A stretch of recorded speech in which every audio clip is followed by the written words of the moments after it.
Y vamos a hablar del cártel inmobiliario con la maestra Renata Turrent, a quien saludo por supuesto con muchísimo gusto. Renata, ¿cómo estás? Muy buenas tardes. Hola, querido Jesús, un gusto estar contigo y con tu audiencia. Buenas tardes.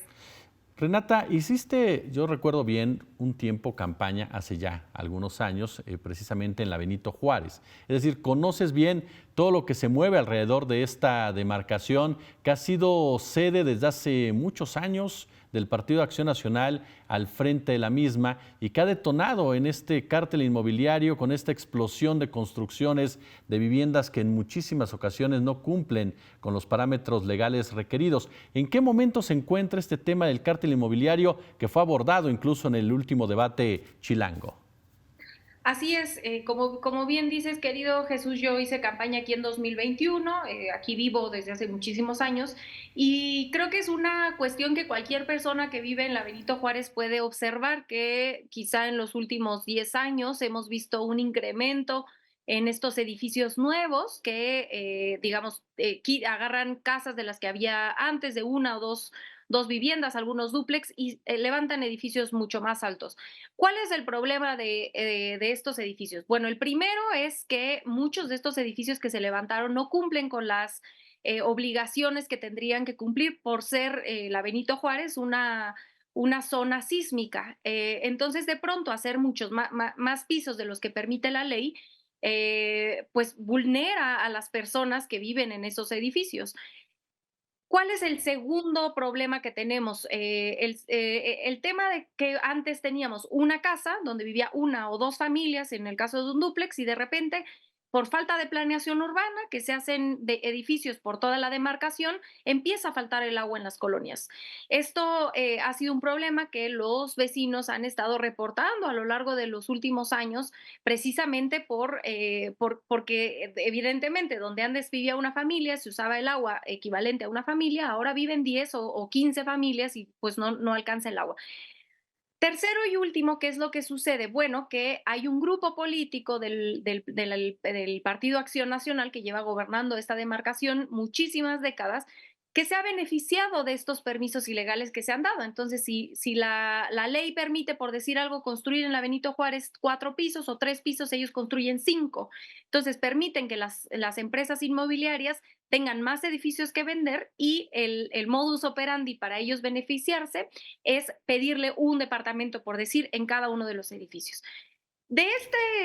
esta modus operandi que han hecho el grupo político al que pertenece Santiago Tabuada, hoy aspirante a jefe de gobierno por el PRI y por el PAN, pues han ido a la cárcel más de 14 funcionarios públicos de alto nivel, incluyendo al exdelegado de esta demarcación, antes eran delegaciones, ahora son alcaldías, el exdelegado llamado Cristian Monrueric, que fue delegado de la Benito Juárez, después fue diputado local y ahora está en la cárcel. Junto con su hermana también estuvo porque la pusieron de prestanombres, con los directores de obras, etcétera. Porque esto ha tenido implicaciones, como ya mencioné, con temas de agua, pero también no me dejarán mentir en la audiencia, hubo este problema en uno de los edificios sobre Zapata, donde por mala construcción hubo personas que perdieron la vida. Entonces, ¿qué es lo que sucedió este sexenio? Pues que se descubrió este cártel inmobiliario, pues este modus operandi de enriquecer a funcionarios públicos de alto nivel de la ahora alcaldía, de la demarcación, y se investigó a fondo qué es lo que estaba sucediendo, se descubre esto por parte de la Fiscalía de la Ciudad de México, y pues evidentemente esto trajo costos políticos altísimos para quien descubrió y persiguió estos delitos, que fue la exfiscal Ernestina Godoy, que no, en realidad no le permitieron la ratificación de su mandato, no por una falta de resultados. De hecho, los resultados que ha dado la Fiscalía en la Ciudad de México, me atrevo a decir que son los mejores de todo el país. Se disminuyeron los delitos de alto impacto en más de 60%, los homicidios en 51%, etcétera. Ha habido una coordinación muy importante entre la Fiscalía, el Poder Judicial y el Ejecutivo de la Ciudad de México, los tres de manera autónoma pero coordinada, la cual permitió que muchos otros crímenes disminuyeran, pero que también se persiguieran estos crímenes de organizaciones, con todo el respeto, de criminales de cuello blanco. Entonces, bueno, digamos, el costo político para ella fue muy alto, pero creo que para la ciudadanía el hecho de que estemos enterados de este tipo de comportamientos nos permite que esto no suceda en otras demarcaciones, que también empezamos a ver qué sucede. He tenido algunos vecinos de Álvaro Obregón que me lo han dicho, incluso empiezan a irse a la frontera con Iztacalco, Benito Juárez e Iztacalco, etcétera, y que, insisto, no es una cuestión ni siquiera, por supuesto que atraviesa la parte política, ¿no? Sobre todo cuando es un grupo que ha gobernado esta demarcación por tanto tiempo, pero creo que trasciende lo político. Es una cuestión que está afectando la vida de los vecinos de la capital y que además afecta en una cuestión muy particular, que es en este caso la falta de agua por falta de planeación, que curiosamente el candidato del PRI y del PAN en la Ciudad de México toma como bandera, cuando en realidad él ha sido corresponsable, o él ha sido responsable, al menos en su demarcación, él y el resto de su equipo político, eh, pues de agravar este problema de agua, ¿no? Entonces, para mí, creo que el balance que deja la Fiscalía General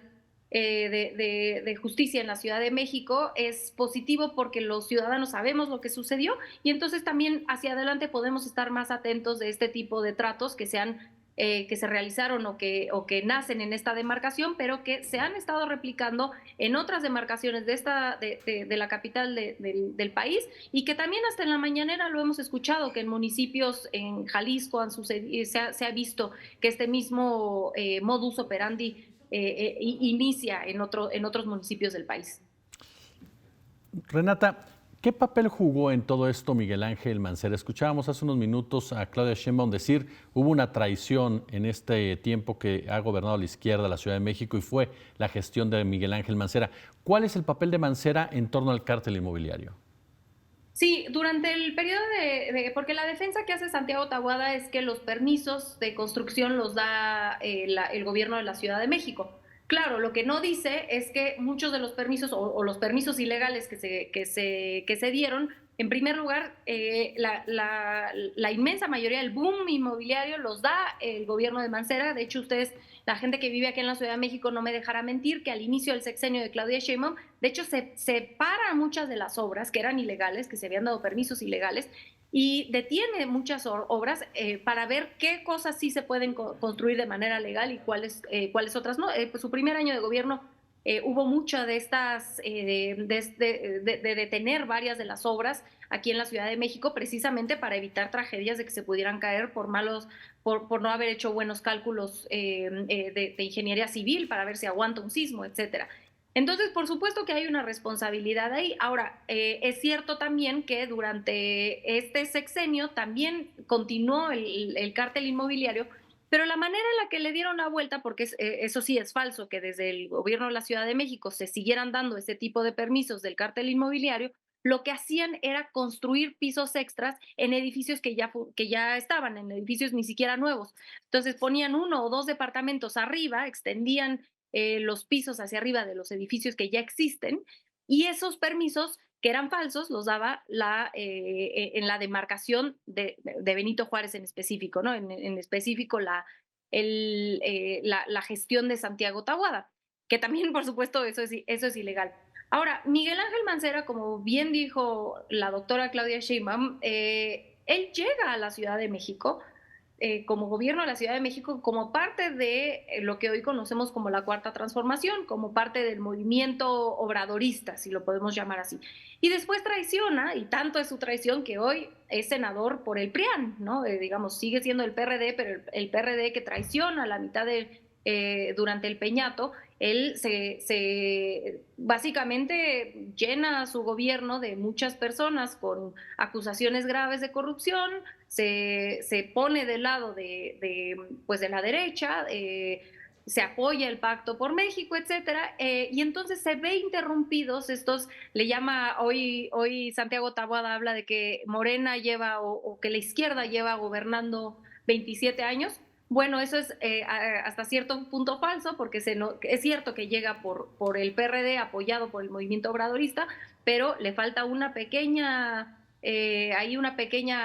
anotación, que es que Miguel Ángel Mancera traiciona al electorado el cual votó por él por un proyecto muy distinto al que en realidad ejecutó, y que los resultados que él deja son catastróficos, sobre todo en materia de seguridad. Cuando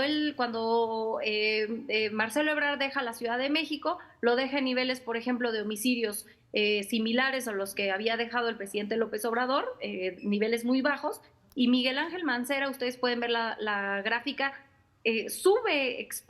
de manera exponencial los homicidios hasta llegar a máximos históricos, que es cuando él deja la jefatura de gobierno y que Claudia Sheinbaum entra con una Ciudad de México que había pasado de ser de una ciudad como cualquier metrópoli con sus problemas, con problemas de inseguridad como cualquier metrópoli de este tamaño, pero nada extraordinario, a ser uno de los estados con mayores problemas de homicidio, y que ella logra bajar de máximos históricos con una reducción de 51% de regreso a niveles pre-Mancera, ¿no? A niveles, de hecho, de mínimos históricos, como cuando López Obrador fue jefe de gobierno aquí en la capital. Entonces, por supuesto que es una traición, y es una traición, ni siquiera me atrevo a llamarlo una traición al movimiento, sí, es una traición al electorado. Maestra Renata Turrent, siempre es un gusto y un placer saludarte, Reni. El gusto es mío, querido Jesús. Te mando un abrazo a ti, a todo el auditorio, y nos vemos muy pronto. Gracias a la maestra Renata Turrent con este análisis, con este tema del cártel inmobiliario, que vaya, que es un asunto que nos debe de competir a todos, nos debe involucrar a todos, precisamente por la trascendencia que tiene en el día a día de los ciudadanos y de las ciudadanas.